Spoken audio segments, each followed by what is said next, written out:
The kick's power comes from the torque generated by the rotation of the hips. It's the same principle that cracks a whip. Turning the hips just a few degrees forces the foot to travel a much greater distance and creates a lot of speed as it does. The longer the leg and quicker the rotation, the faster the kick.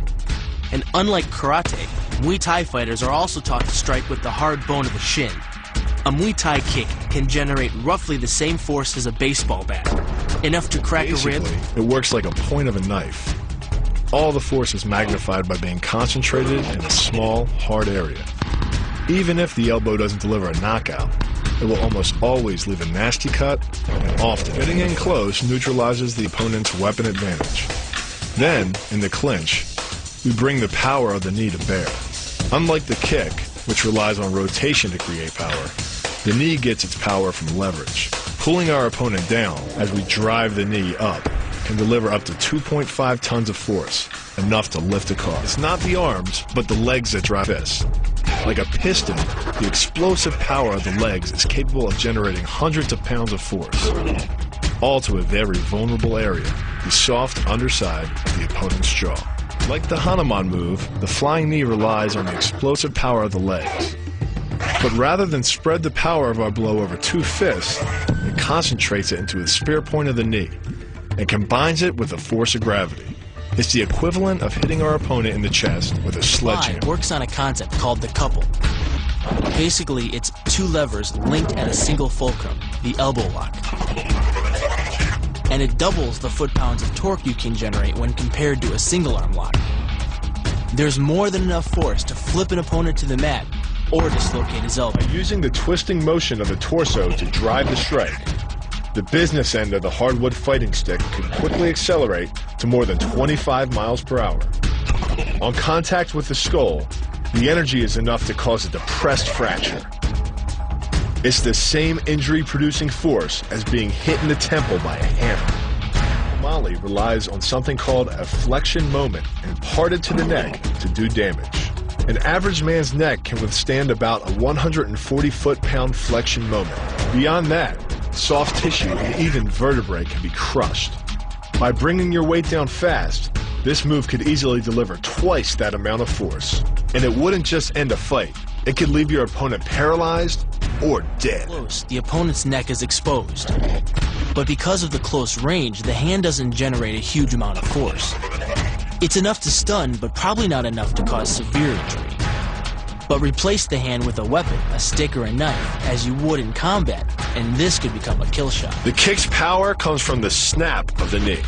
The snap is created when the quadricep, the largest muscle in the body, contracts and pulls the tendon connecting to the foot over the knee. Using the knee as a pulley, the strength of the quad is enough to accelerate your foot to speeds close to 30 miles per hour. Because the area of impact is focused on a small part of the foot, it magnifies the force of the blow, making it capable of dropping 1,000 pounds of force on your head. It's like getting whacked in the head with a Louisville slugger. It works by taking the opponent's blow at an angle, which deflects the energy of the blow away from the vulnerable torso. The harder you block, the further his blow will be deflected, and the more open he'll be to a counter strike. Rotating your fist 180 degrees right before it strikes the intended target. The twisting snap of the arm maximizes the speed of the punch and magnifies the force of the blow by concentrating the impact on the first two knuckles of your hand. Done correctly, it can deliver as much energy as a bowling ball dropped from the top of a house, more than enough to cause soft tissue damage or break a rib. Because it swings through such a wide arc, the wrist is moving at speeds of up to 43 miles per hour. And since the radius doesn't deflect or compress nearly as much as a fist, it can deliver a staggering blow, like being hit with an axe hammer. This roundhouse kick is designed for maximum impact.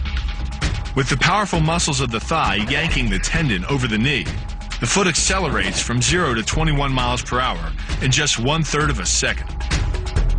Combine that with the reinforced shoe, and this kick can drive the nose bone back up into the brain.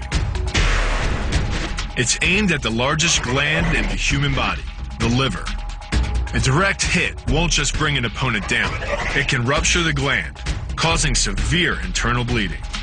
But the liver is well protected by the rib cage, so the kick must be accurate to within half an inch. In this move, the forward propulsion of the hips, combined with the piston motion of the lower leg, can send well over 700 pounds of force directly through the rigid bone of the heel. This impact won't just knock an opponent down. The force is enough to permanently damage his kneecap, leading with the near arm. The first jab travels the shortest distance to the opponent, so what it lacks in force, it makes up for in speed. The second punch, utilizing both the twist of the shoulders and the forward momentum of the kick, can carry over 4 times as much impact. And just a few hundred pounds of force to the temple is enough to cause a knockout. This move uses the same principle as a throw in judo, off-balancing your opponent and then using his momentum to send him down. But it's much more aggressive. The sweep here is actually a strike to one of the most sensitive areas of the body, the Achilles tendon.